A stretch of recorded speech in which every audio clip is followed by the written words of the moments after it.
Kennst du das Land bei Goethe?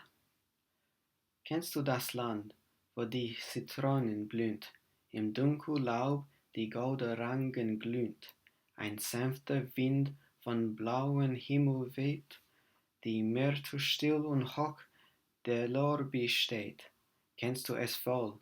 Dahin, dahin, möchte ich mit dir meine Geliebte sehen. Kennst du das Haus? Auf Säulen ruht sein Dach, es glanzt der Saal, es schlimmert das Gemach, und Marmorbilder stehen und sehen mich an. Was hat mir dir, du armes Kind, getan? Kennst du es wohl? Dahin, dahin, möchte ich mit dir meine Beschützer sehen. Kennst du den Berg und seinen Wolkensteg? Das Maultier sucht im Nebel seinen Weg. In Höhlen wohnt der Drachen alte Brut.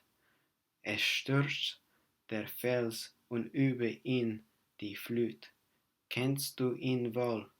Dahin, dahin, geht unser Weg.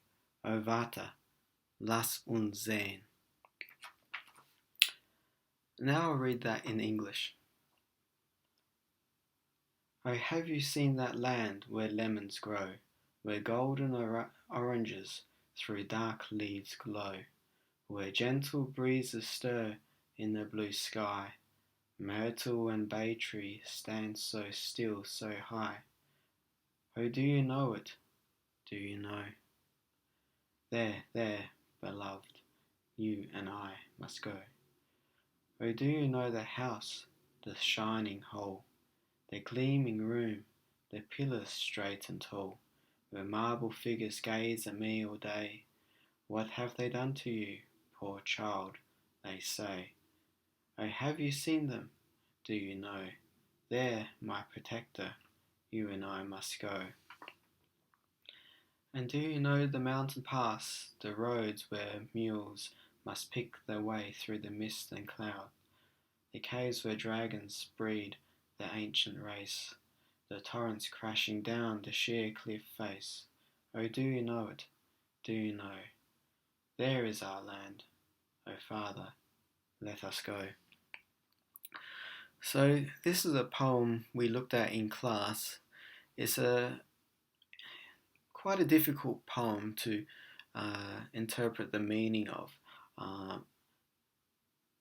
It was intentionally rendered ambiguous by Goethe, enigmatic, something that is difficult to grasp on, and intentionally has the possibility of numerous readings and further delving in.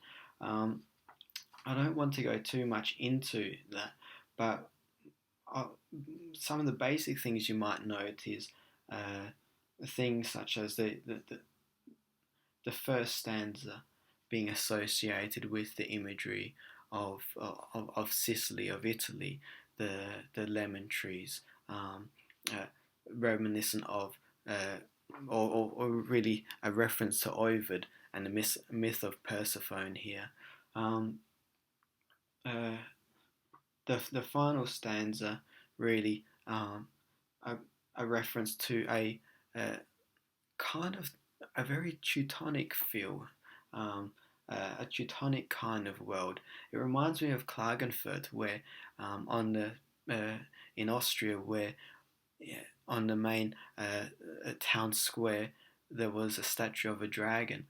That feel of like a completely different feel, the hard edges, the sheer cliff faces, that kind of jagged, cold feel to it. So these are things on a surface that may help to give the reader a way of accessing the poem. A desire to go somewhere, to go to this Sicily-like place, and to leave this dragon-like Teutonic place. I think there's something quite prophetic given the nature of German history, particularly in the 20th century. Um, but I also think that the work of Ovid is the clue here in the myth of Persephone. So to attack this poem, you almost have to um, go around it to go back to the work of Ovid, and to look at his myth of Persephone to try and get a sense of what could be mentioned here. So this is why the German Romantics often, and particularly Goethe, are quite difficult, because uh, it's not just the case that you can interpret things off the top of your head. Uh, there's often a lot of cultural capital that is required to try and get closer to the kind of reading that Goethe perhaps himself was trying to uh, well was trying to present. So yeah, that's basically the